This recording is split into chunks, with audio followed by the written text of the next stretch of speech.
Jangan lupa like, komen, dan share YouTube TVRI Bengkulu dan nyalakan loncengnya ya.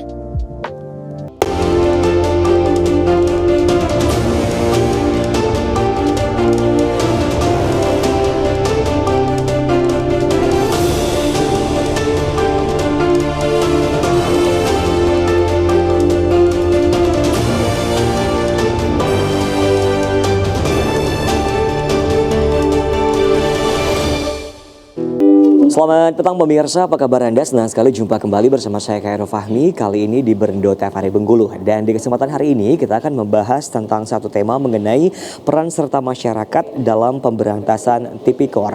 Dan di studio TVRI Bengkulu telah hadir tentunya untuk narasumber kita, yaitu ada Bapak Free Wisdom S. Subayak SHMH selaku Kasih Intelijen Kajari Bengkulu. Kita sapa terlebih dahulu tentunya untuk narasumber kita. Selamat sore Bapak. Sore Mas. Apa kabarnya, sehat? Sehat. Alhamdulillah. Nah, kita akan berbincang tentunya tentang peran serta masyarakat dalam pemberantasan tipikor nih Pak. Nah, kita tahu bahwa kejaksaan juga punya peran aktif tentunya untuk pemberantasan tipikor atau juga korupsi yang terdapat di Bengkulu dan sekitarnya nih ya. Nah, menurut dari Bapak sendiri mungkin bisa diceritakan sedikit seperti apa tentunya tugas dan fungsi dari kejaksaan sendiri untuk pemberantasan tipikor ini sendiri. Nah, jadi begini Mas. Jadi tugas dan fungsi kejaksaan itu selain daripada melakukan penuntutan, mewakili negara, kita juga punya beberapa kewenangan lain. Salah satunya adalah pemberantasan tindak pidana korupsi. Penanganan tindak pidana korupsi tidak hanya pemberantasan, akan tetapi juga pencegahan. Nah, selain itu juga ada bidang perdata, yaitu di bidang datun.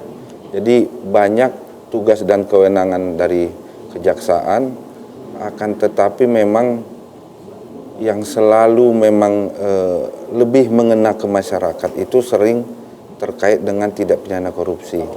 Karena apa? Karena tindak pidana korupsi ini kan extraordinary crime, yang mana menyangkut hajat hidup orang banyak, biasanya dilakukan oleh kalangan-kalangan dalam tanda kutip yang pintar, yang punya kekuasaan dan punya jabatan, sehingga perlu ekstra upaya untuk melakukan pemberantasannya. Jadi kurang lebih seperti itu untuk tugas dan fungsi dari kejaksaan sendiri untuk pemberantasan korupsi ataupun juga tipikor ya.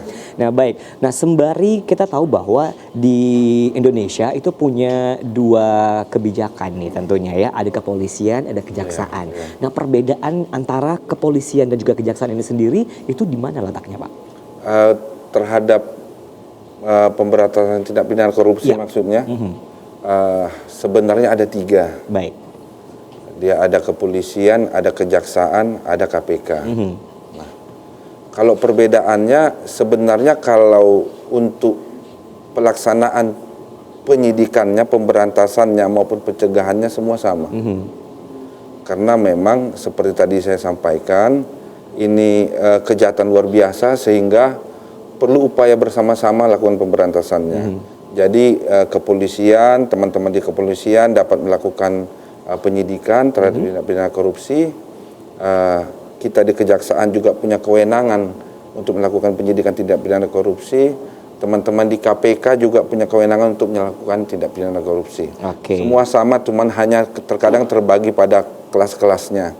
Kelas yang dimaksudkan? Besaran-besaran kerugiannya, tapi tidak membatasi kewenangan masing-masing. Nah, misalnya KPK yang punya kan dibentuk ini sebagai lembaga ad hoc. Nah, tentu biasanya range mereka itu untuk nilai kerugian yang mungkin agak sedikit besar. Nah, kemudian tapi tidak menutup kemungkinan juga mereka melakukan penyidikan terhadap tindak pidana korupsi yang mungkin tidak harus besar tapi menyangkut orang banyak.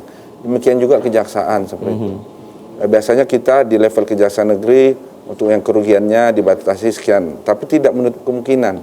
Itu hanya untuk pembagian tugas supaya pemberantasan ini lebih terukur. Seperti kita ketahui di level Kejaksaan Agung mungkin kita sudah ketahui perkara-perkara besar sudah diungkap.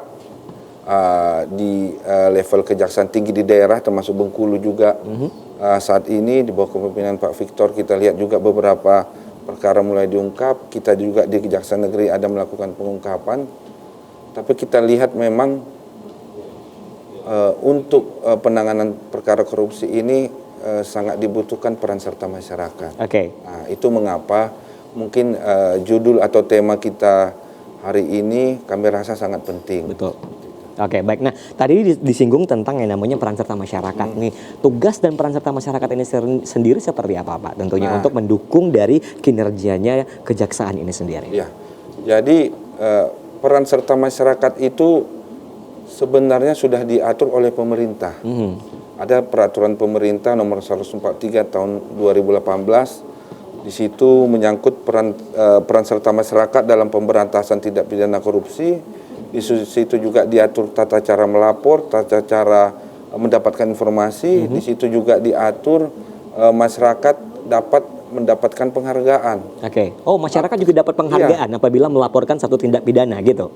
Nanti ada klasifikasinya di peraturan pemerintah itu. Nah, kenapa peran serta masyarakat ini sangat penting? Karena tentu kita penyidik punya keterbatasan dalam untuk mengetahui semua informasi. Ya. Nah, masyarakat yang memang yang hidup langsung di masyarakat. Masyarakat ini kan luas. Ya. Bisa masyarakat sipil umum, bisa lembaga swadaya masyarakat, teman-teman media juga masyarakat, kita semua masyarakat. Jadi siapapun tidak dibatasi di situ. Individu, lembaga, apapun bisa melaporkan tindak pidana jika merasa melihat atau mengalami adanya tindak pidana korupsi. Nah, tentu mengapa pemerintah mengatur tata cara tadi, ada peraturan pemerintah tadi, karena masyarakat ini punya kekhawatiran juga jika melaporkan tindak pidana korupsi, Mas. Betul. Kan bisa jadi nanti dia merasa terancam. Betul. Nah, kemudian apa keuntungannya saya melaporkan, misalnya.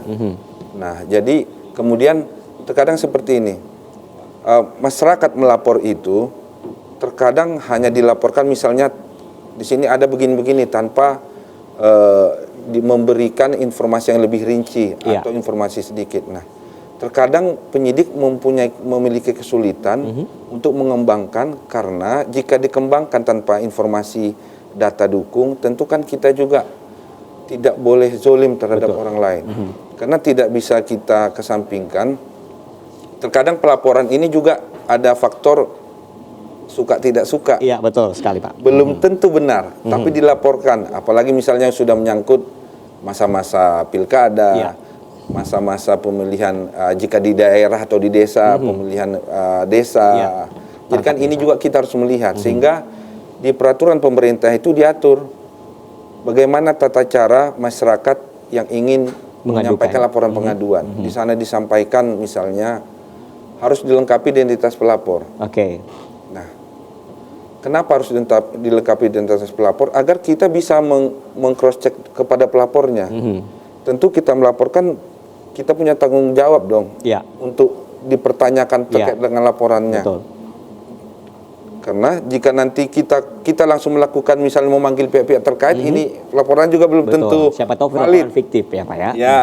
Nah, terkadang problematikanya masyarakat juga khawatir kalau memberikan identitas, sementara nanti ini bagaimana nih, saya nggak enak. Nah, jadi pemerintah juga mengatur untuk melindungi masyarakat yang memberikan laporan. Jadi seperti kami di Kejaksaan, kebetulan untuk penerimaan laporan pengaduan masyarakat itu ada di bidang intelijen, di bawah kami, di bidang kami.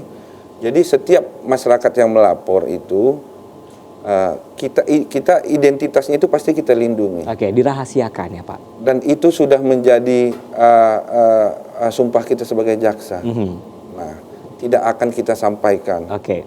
Nah, jadi kita juga meyakinkan itu masyarakat, dan undang-undang juga mengatur demikian. Oke, baik, Pak. Kita akan jeda iklan dulu, nanti kita akan jalurkan kembali tentunya. Baik pemirsa, tetap bersama kami di Berendo TVRI Bengkulu.